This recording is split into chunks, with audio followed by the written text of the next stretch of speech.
भूगोल के इस वीडियो लेक्चर में आप सबका स्वागत है। मैं डॉक्टर अनिल मिश्रा शासकीय दिग्विजय महाविद्यालय राजनांदगांव में भूगोल विषय में सहायक प्राध्यापक के पद पर कार्यरत हूँ। आज हम सागरीय जैव कटिबंध एवं सागरीय जीव के बारे में चर्चा करेंगे। यह टॉपिक एमए सेकेंड सेमेस्टर के भूगोल विषय के सेकेंड पेपर ओस्ट्रोग्राफी के तीसरी इकाई में सम्मिलित है। तो चलिए देखते हैं पहले सागरीय जैव कटिबंध होता क्या है। उन सागरीय पारिस्थितिक तंत्रों को सागरीय जैव कटिबंध कहा जाता है जिनमें समस्त सागरीय पौधों, जंतुओं तथा भौतिक पर्यावरण में समानता पाई जाती है। फिर से ध्यान दीजिए, समस्त सागरीय पौधों, जंतुओं और भौतिक पर्यावरण में समानता पाई जाती है। अर्थात वह जो कटिबंध है उस कटिबंध में एक ही तरह के जीव मिलेंगे, एक ही तरह के पौधे मिलेंगे और एक ही तरह का भौतिक पर्यावरण मिलेगा। अभी भौतिक पर्यावरण मतलब क्या है? इसका मतलब यह है कि उस सागरीय जल वाले जो भाग है वहाँ पर प्रकाश है कि नहीं है, प्रकाश की मात्रा कितनी है, लवणता है, घनत्व है, जो कार्बन डाइऑक्साइड है, ऑक्सीजन है, उसकी घोली मात्रा कितनी है, ये सब मिलकर के भौतिक पर्यावरण का निर्माण करते हैं महासागर में। तो देखिए, अब हम देखते हैं कि सागरीय जैव कटिबंध को हम जब क्लासिफिकेशन करते हैं तो दो भागों में मुख्यतः बांट सकते हैं। कौन कौन सा? पहला है पेलेजिक जैव कटिबंध और दूसरा है तलस्थ जैव कटिबंध। पेलेजिक जैव कटिबंध को भी दो उपभागों में बांटते हैं। पहला उसमें है नेरिटिक जैव कटिबंध और दूसरा है खुला सागर जैव कटिबंध।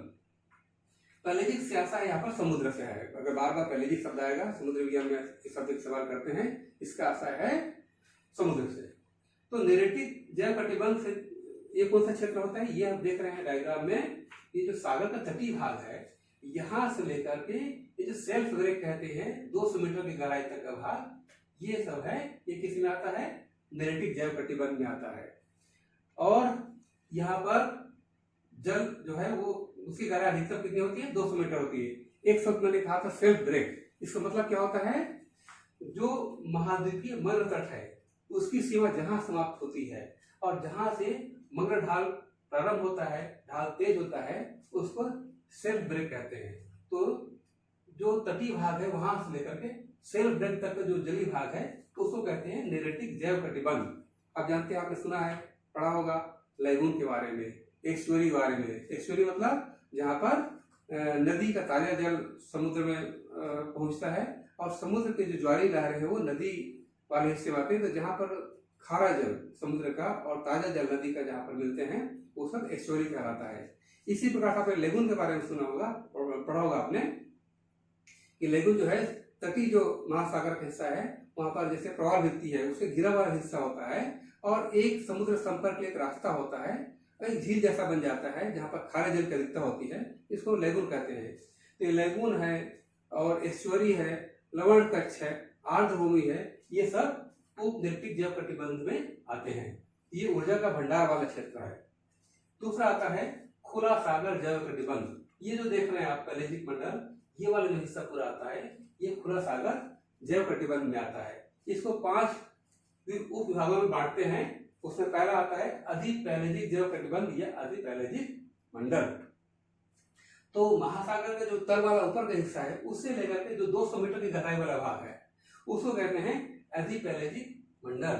क्या विशेषता? इसका एक और नाम है प्रकाशित मंडल। अर्थात सूर्य की जो किरणें हैं वो 200 मीटर गहराई तक पहुंचती हैं और इसलिए यहाँ पर फोटोसिंथेसिस क्रिया के द्वारा पौधे जो है अपना भोजन स्वयं तैयार करते हैं, जैसे कि फाइटोप्लैंक्टन, और इसलिए यहाँ पर जू प्लैंक्टन पाया जाता है। और यह एक समृद्ध क्षेत्र है ऊर्जा के मामले में, जीव जंतु के रहने के मामले में।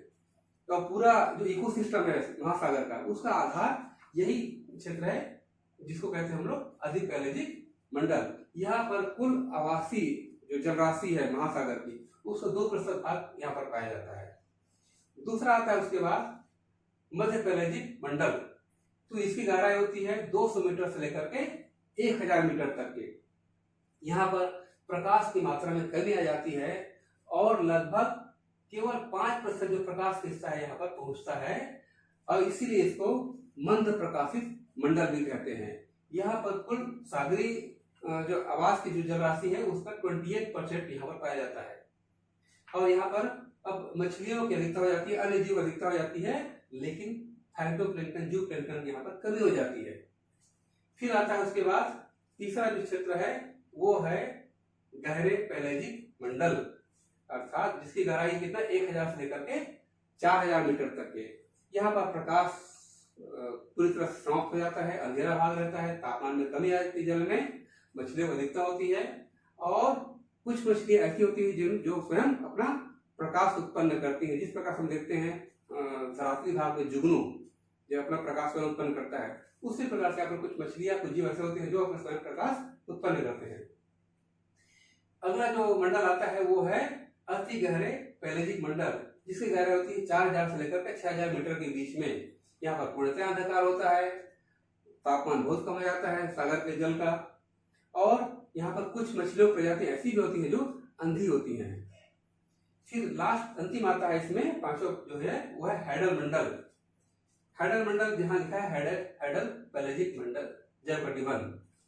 तो 6000 मीटर से लेकर के जो सागर का निचला तली हिस्सा है जिसमें आपका महासागरीय खाई है, गर्त है, जैसे आप जानते हैं मेरियाना ट्रेंच जो फिलीपाइन के उत्तर पूर्व में है, उस ट्रेंच की गहराई बहुत ज्यादा है, कितना है करीब करीब 11000 मीटर के आसपास। तो ऐसे जो भी गर्त है, जो खड्डे हैं, वो सब वाला जो हिस्सा है वो सब किस में आते हैं, हैडल मंडल में आते हैं।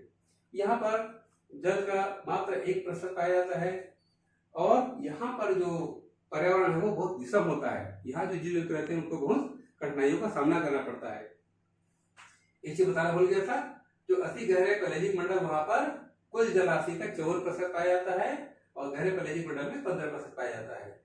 इस प्रकार से 100% जो जलराशि है उसका अलग अलग मंडल में किस तरह से वितरण है वो सब इसमें स्पष्ट है। अब देखते हैं दूसरा है तलस्थ जैव कटिबंध। पहला हमने देखा क्या था, पैलेजिक जैव कटिबंध, दूसरा है तलस्थ जैव कटिबंध।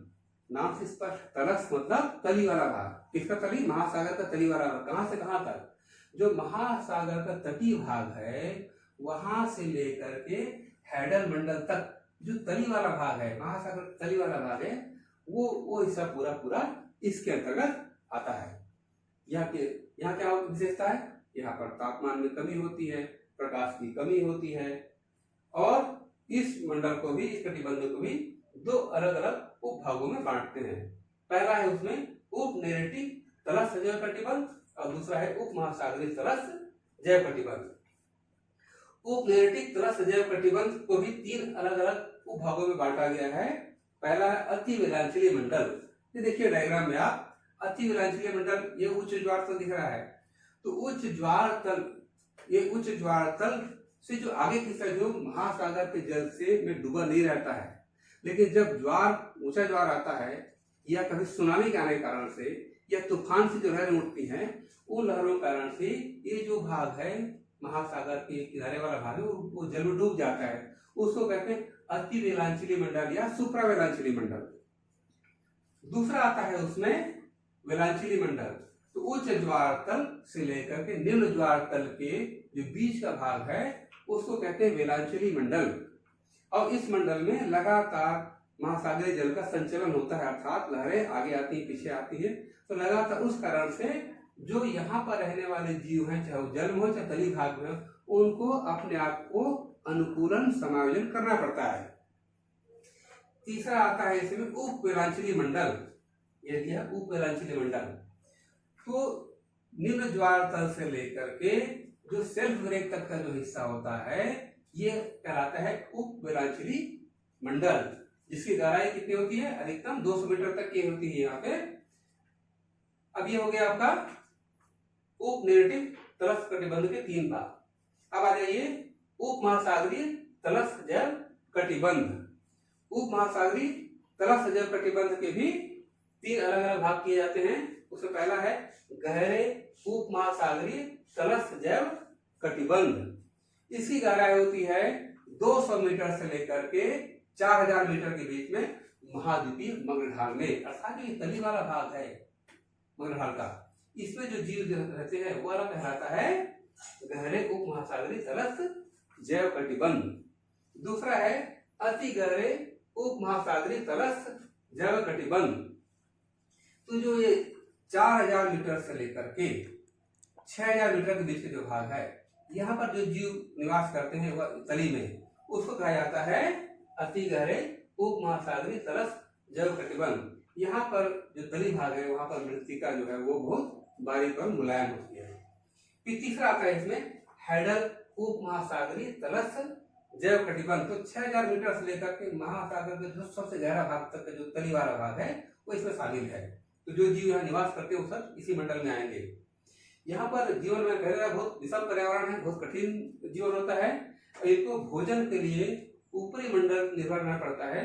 ऊपर जो प्लैंकटन है, जो प्लैंकटन है, फाइटोप्लैंकटन है, या जो मछलियां मर जाती हैं, कुछ शिकार के बाद कोई अवशेष बच जाता है, वही अवशेष जब नीचे आता है तो नीचे नए को भोजन रूप में यहाँ के जीव प्राप्त करते हैं। तो इस प्रकार से हो गया जो इसका क्लासिफिकेशन सागरीय जैव कटिबंध का। अब हम बात करेंगे सागरीय जीव। सागरीय जीव समुदाय को उनके आवास के आधार पर 3 श्रेणियों में विभाजित किया जाता है। प्लैंकटन समुदाय, नेक्टन समुदाय और बेंथा समुदाय। प्लैंकटन समुदाय, इसकी क्या विशेषता है? ये प्रकाशित मंडल के उतराने एवं बहने वाले सूक्ष्म आकार के जंतु और पौधे होते हैं। उतराना बहना होता है, ये तैरने वाले नहीं होते, ये पानी के साथ बहते चले जाते हैं, उतराते हैं, फ्लोटिंग करते हैं, इस तरह के होते हैं। और इनको भी 2 वर्गों में विभाजित किया जाता है। पहला है फाइटोप्लैंक्टन और दूसरा है जू प्लैंक्टन या जंतु प्लैंक्टन। तो फाइटोप्लैंक्टन ये क्या होता है? ये अति सूक्ष्म प्रकाश संश्लेषी सागरीय हरे पौधे होते हैं। फाइटोप्लैंक्टन जो होता है वो बहुत सूक्ष्म होता है, जिसको हम अपने सामान्य आंख से नहीं देख सकते हैं। और ये 200 मीटर की गहराई तक, जो हमने पहले बात किया था अधिपरिजीक मंडल, तो 200 मीटर की गहराई तक ये पाए जाते हैं। और इनकी एक विशेषता है प्रजनन के में अपार क्षमता होती है, मतलब बहुत तेजी से इनकी संख्या में वृद्धि होती है। और इसीलिए इसको महासागर का चारागाह कहते हैं। जिस प्रकार से थल भाग में घास वनस्पति चारागाह होते हैं और गाय है, बैल है, बकरी है, ये सब उसको चरते हैं, उसी प्रकार से सागरीय जंतु के लिए ये जो फाइटोप्लैंक्टन है वो चारागाह होते हैं। और जैसे इनकी संख्या मात्रा बढ़ती है वैसे इसे चरने के लिए जंतु प्लैंक्टन या अन्य जीव आ जाते हैं, जिस कारण से इनकी संख्या बहुत भी बढ़ पाती है और संतुलन बना रहता है। जो प्रमुख फाइटोप्लैंक्टन पाए जाते हैं महासागरों में, उनमें शैवाल, डायटम, फ्लैजिलेट्स महत्वपूर्ण है, और भी हैं, ये कुछ ज्यादा महत्वपूर्ण है। आपने कभी सुना होगा लाल ज्वार के बारे में। लाल ज्वार जो है वो ज्वार भाटा वाला ज्वार नहीं है। होता क्या है, फ्लैजिलेट्स जो प्लैंक्टन है, इसकी कुछ प्रजाति ऐसी होती है जिसका कलर जो है वो भूरा या लाल होता है। तो इनकी जो उष्णकटिबंधीय महासागर है वहां पर जब इनकी संख्या बहुत बढ़ जाती है तो उस कारण से सागर का सतह जो है लाल रंग दिखाई पड़ता है, और इसी को लाल ज्वार कहते हैं। वो इसी कारण से होता है फ्लैजिलेट्स की कुछ प्रजातियों के कारण से। अब बात करते हैं जंतु प्लैंक्टन। जंतु प्लैंक्टन जो होता है इसको क्या कहते हैं? सागरीय सूक्ष्म चरागाह एवं बड़े सागरीय जंतुओं के बीच सेतु का कार्य करते हैं। सेतु मतलब क्या हुआ? अब कल्पना करिए कि घास हो और शेर हो, तब कैसे काम चलेगा? बीच में शाकाहारी जंतु होना जरूरी है। उसी प्रकार से जो सागरीय पौधे फाइटोप्लैंक्टन होता है उसको कौन चरता है? जंतु प्लैंक्टन। और जंतु प्लैंक्टन को खाने के लिए अन्य सागरीय जीव आ जाते हैं। इस प्रकार से यहाँ का इकोसिस्टम बैलेंस होता है, इसीलिए इसको कहते हैं सेतु का कार्य करता है, कहते हैं जंतु प्लैंक्टन को। इसमें 2 प्रमुख वर्ग होते हैं। पहला है होलोजंतु प्लैंक्टन, दूसरा है मेरुजंतु प्लैंक्टन। होलोजंतु प्लैंक्टन ऐसा प्लैंक्टन होता है जो जन्म लेता है कहाँ पर? प्रकाशित मंडल में 200 मीटर गहराई तक के भाग में, और पूरा अपना जीवन भी वहीं पर व्यतीत करता है। लेकिन मेरुजंतु प्लैंक्टन जो होता है उसका जन्म होता है इसी प्रकाशित मंडल में, लेकिन युवा होने पर वह या तो नेक्टन समुदाय में या बेंथा समुदाय में जाकर मिल जाता है और अपना शेष जीवन वही व्यतीत करता है। आकार के आधार पर जंतु प्लैंक्टन को दो वर्गों में विभाजित करते हैं। पहला है सूक्ष्मदर्शी जंतु प्लैंक्टन, ये प्राथमिक उपभोक्ता होते हैं, हम पहले बात कर चुके हैं। और इसमें प्रमुख जंतु प्लैंक्टन कौन कौन से हैं? रेडियोलेरिया, फोरामिनीफेरा, कोपार्ड आदि जो है सूक्ष्मदर्शी जंतु प्लैंक्टन उदाहरण है। जैसे हम जानते हैं, इसको हम सामान्य आंख से नहीं देख सकते, माइक्रोस्कोप से ही देख सकते हैं इसको। फिर आता है दूसरा है इसमें स्थूलदर्शी जंतु प्लैंक्टन, इसका आकार इतना बड़ा होता है इनको हम सामान्य आंख से मतलब खुली आंख से देख सकते हैं बिना माइक्रोस्कोप के। और इसमें कौन कौन से आते हैं? इनमें आते हैं जो इनका वर्ग है उसमें पोलैंड रेट्स, ट्यूनिकेट्स, टेनोफोरा, जीनस पायरोसोमा आदि है। जीनस पायरोसोमा जो जंतु है यह स्वयं प्रकाश से प्रकाशित होता है। अब आता है दूसरा समुदाय जो है नेक्टन समुदाय। पहले हम बात कर चुके प्लैंक्टन समुदाय के बारे में, अब बात करेंगे नेक्टन समुदाय के बारे में। तो नेक्टन समुदाय जंतु तैराक होते हैं और इसमें मछलियों की संख्या सर्वाधिक होती है, विभिन्न प्रकार की मछलियां पाई जाती हैं। इस मछली को भी दो वर्गों में बांटा जाता है। पहला है पेलेजिक मछलियां और दूसरा है तलमच्ची मछलियां। जो सागर के ऊपर वाले भाग में जो मछलियां रहती हैं उनको पेलेजिक मछली कहते हैं, जैसे कि हेरिंग मछली। और जो सागर में अधिक गहराई में जो मछलियां रहती हैं उनको तलमच्ची मछलियां कहते हैं, जिसमें कार्प, हेडक ये सब शामिल है। इसी नेक्टन समुदाय में सागरीय स्तनपायी जंतु भी पाए जाते हैं और उनमें जो महत्वपूर्ण है उनमें सील है, वालरस है, सागर शेर है, डॉल्फिन है, सागर गाय है, व्हेल आदि आदि। इनमें से सागर गाय और नीली व्हेल जो है वो विलोपन के कगार पर पहुंच गया है, क्योंकि इनका बहुत अधिक शिकार किया गया है। अब तीसरा आता है बेंथा समुदाय। बेंथा समुदाय ये कौन सा भाग है? इसमें तटीय सागरी भाग से लेकर, जो पहले बात कर चुके थे, तटीय सागरी भाग से लेकर के हेडल मंडल के जो निचला भाग है, तली वाला भाग है, वहां तक जो जीव निवास करते हैं वो सब इसमें आएंगे, बेंथा समुदाय के अंतर्गत आएंगे। ये लिखा है तटीय सागरी भाग से लेकर खुले सागर जल के नीचे से तली में रहने वाले पौधे एवं जंतु सब सम्मिलित हैं। आवास क्षेत्रों के आधार पर इनको दो वर्गों में विभाजित किया जाता है। कौन कौन सा? पहला है इपीफ्लोरा एवं इपीफोना। तो सागरी तली के ऊपर में जो पौधे होते हैं उसको इपीफ्लोरा कहते हैं और सागरी तली के ऊपर में जो जंतु निवास करते हैं उसको इपीफोना कहते हैं। दूसरा जो है इनफ्लोरा इनफोना। तो सागरी तली में जो निक्षेप होता है उसके नीचे जो पौधे होते हैं उसको हम कहते हैं इनफ्लोरा, और जो जंतु उसके नीचे रहते हैं उसको कहते हैं इनफोना। तो जो महत्वपूर्ण तलवासी पौधे हैं जो खास करके महाद्वीपीय मध्य तट में पाए जाते हैं उसमें से सागर मोथा, बड़ी शैवाल, ईल घास आदि महत्वपूर्ण है।